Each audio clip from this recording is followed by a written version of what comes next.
रोज एक नई कहानी देखने के लिए चैनल को सब्सक्राइब करें और बेल आइकन दबाना ना भूलें। सुप्रिया को बचपन से ही बर्फ का गोला खाना बहुत पसंद था। वो कहीं भी बर्फ का गोला देखती तो उसके मुंह में पानी आ जाया करता। ऐसे ही एक दिन सुप्रिया अपनी माँ बीना के साथ मार्केट जाती है, जहाँ उसकी नजर बर्फ के गोले वाले पर पड़ जाती है, जो सबका ध्यान अपनी तरफ आकर्षित कर रहा था। गोला ले लो गोला, लाल पीला काला खट्टा बर्फ का गोला। माँ वो देखो गोले वाला। बीना सुप्रिया की बात का जवाब दिए बिना ही वहाँ से जाने लगती है, पर सुप्रिया छोटे बच्चे की तरह गोले वाले के पास जाकर खड़ी हो जाती है। थोड़ी आगे जाकर बीना देखती है कि सुप्रिया गोले वाले के पास ही खड़ी है, तो बीना उसके पास जाकर कहती है, ऊंट जैसी बड़ी हो गई है पर हरकतें अभी भी बच्चों वाली। अरे तुझसे अच्छे तो 5 साल के छोटे बच्चे होते हैं। भैया 2 गोले बना दो फटाफट। मैं नहीं खाऊंगी। माँ ये दोनों मैं अपने लिए ही बनवा रही हूँ। बीना सुप्रिया की ये हरकत देखकर उसे गुस्से में घूरने लगती है और सुप्रिया बर्फ का गोला मजे से खाने चली जाती है। ऐसे ही सुप्रिया जब भी गोले वाले को देखती तो वो गोला लेकर खाना शुरू कर दिया करती थी। ऐसे ही एक रात सुप्रिया अपने दोस्त के बर्थडे पार्टी से घर आ रही होती है। वो रोड पर गाड़ी का इंतजार कर रही होती है। तभी अनुराग नाम का एक लड़का वहाँ से गुजरता है, जो सुप्रिया को अकेले रोड पर खड़ा हुआ देख लेता है और उसके पास जाकर अपनी गाड़ी रोककर बोलता है, हेलो मिस, आपको कहाँ जाना है? आप कहो तो मैं छोड़ दूं। No thanks. डरिए मत, मैं भी आपकी तरह एक अच्छे घर से हूँ। इतनी रात को अकेले यहाँ रहना आपके लिए सही नहीं है। उसकी बात सुनकर सुप्रिया उसकी गाड़ी में बैठ जाती है। थोड़ी दूर जाकर अनुराग उससे कहता है, वैसे मेरा नाम अनुराग है और आपका? थोड़ी देर पहले तो बोल रहा था मैं भी आपकी तरह अच्छी फैमिली से हूँ, और अब देखो फ्लर्ट कर रहा है। सुप्रिया जी, बहुत ही प्यारा नाम है। इसी तरह उन दोनों के बीच में बातें शुरू हो जाती है और दोनों अच्छे दोस्त बन जाते हैं। दोनों बात करते करते घर जा रहे होते हैं कि तभी प्रिया की नजर एक बार फिर से गोले वाले पर पड़ती है और वो जल्दी से अनुराग से कहती है, जल्दी से गाड़ी रोकिए। क्या हुआ? सुप्रिया गाड़ी से उतरकर गोले वाले के पास जाती है तो अनुराग भी सुप्रिया के साथ जाता है और सुप्रिया उस गोले वाले से कहती है, जल्दी से एक गोला बना दीजिए।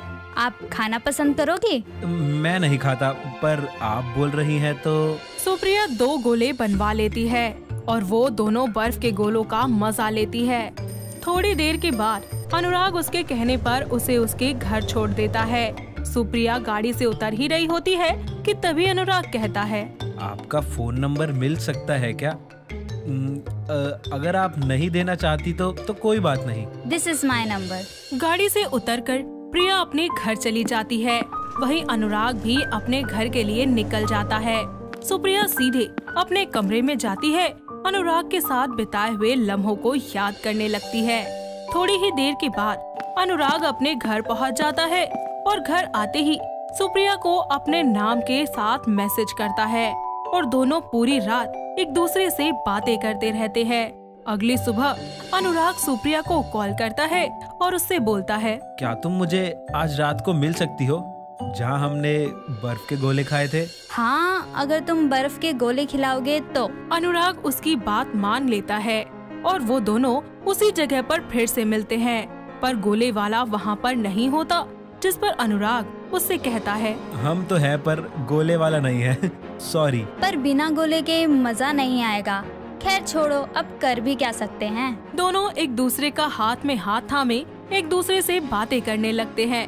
तभी वहाँ से एक गोले वाला गुजर रहा होता है और सुप्रिया जल्दी से उठकर गोले वाले से कहती है, आप रोज यहीं से घर जाते हैं? हाँ बिटिया, मैं रोज इसी टाइम घर जाता हूँ। सुप्रिया एक बार फिर से गोला लेती है और दोनों उस गोले को मजे से खाते हैं। थोड़ी देर के बाद अनुराग उसको उसके घर पर छोड़ देता है। ये सिलसिला उनका यूं ही चलता रहता है। देखते ही देखते वो दोनों एक दूसरे से प्यार करने लगते हैं। ऐसे ही एक रात दोनों अपनी जगह पर ही मिलते हैं और अनुराग इस बार सिर्फ एक ही गोला लेता है और सुप्रिया से कहता है, मेरे सपनों की रानी, क्या तुम्हें ये कूल सरप्राइज के साथ ये कूल इंसान पसंद है?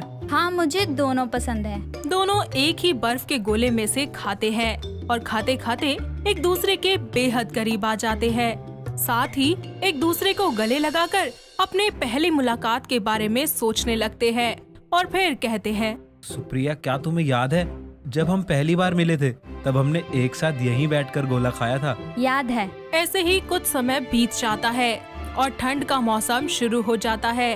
एक दिन अनुराग अपनी माँ अर्चना को सुप्रिया के बारे में बताता है। वहीं सुप्रिया भी अपनी माँ को अनुराग के बारे में सब बता देती है और अपने बच्चों की खुशी के लिए दोनों घर वाले मान जाते हैं।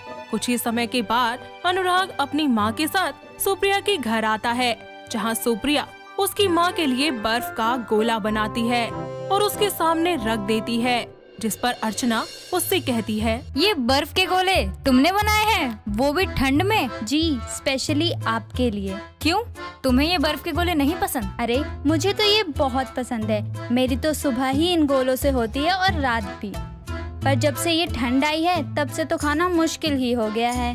बेवकूफ लड़की, क्या कर रही है? तो एक काम करो बेटा, तुम इन बर्फ के गोलों से शादी कर लो। माफ करना बहन जी, मैं ऐसी और बेवकूफ लड़की से शादी कभी नहीं करवाऊंगी अपने बेटे की। अर्चना रिश्ता तोड़कर गुस्से में अनुराग को लेकर वहाँ से चली जाती है। वहीं सुप्रिया रोने लगती है और बीना उससे कहती है, आज तेरे बर्फ के गोले खाने और तेरे इस बचपने की वजह से तेरा रिश्ता टूटा है। अर्चना अनुराग को लेकर अपने घर वापस आ जाती है और अनुराग अपनी माँ से बोलता है, माँ, आपने ये रिश्ता क्यों तोड़ा? अरे देखा नहीं उस करमजली को? अरे वो मेरे घर की बहू बनकर आ गई ना, तो हम सबको बर्फ के गोले खिला खिला कर मार डालेगी। लो माँ, अब मैं भी सुप्रिया की तरह ठंड में गोले खा रहा हूँ। अब मुझसे भी रिश्ता तोड़ दो। इतनी छोटी सी बात पे मैं तुझसे अपना रिश्ता तोड़ लूं? पागल हो गया है क्या? अनुराग अपनी माँ को मनाने के लिए दिन रात बर्फ का गोला खाना शुरू कर देता है। अपने बेटे की ये हालत देखकर अर्चना इस रिश्ते के लिए हाँ कर देती है और सुप्रिया के घर जाकर उसकी माँ से हाथ जोड़कर माफी मांगती है। साथ ही सुप्रिया से कहती है, मुझे माफ कर देना बेटा, उस दिन मैं जरा सी बात पर रिश्ता तोड़ दिया मैंने, और अब मैं खुशी खुशी तुम्हें अपने घर की बहू बनाना चाहती हूँ। नहीं नहीं, आप माफी मत मांगिए। आज आपकी वजह ही से तो मैं सुधरी हूँ और ये समझ गई हूँ कि इन सब चीजों का अपना अपना समय होता है और उन्हें उसके मौसम के अनुसार ही खाना चाहिए। दोनों एक दूसरे को दिल से माफ कर देती है। कुछ ही दिनों के बाद सुप्रिया और अनुराग की शादी बड़ी ही धूमधाम से करवा दी जाती है।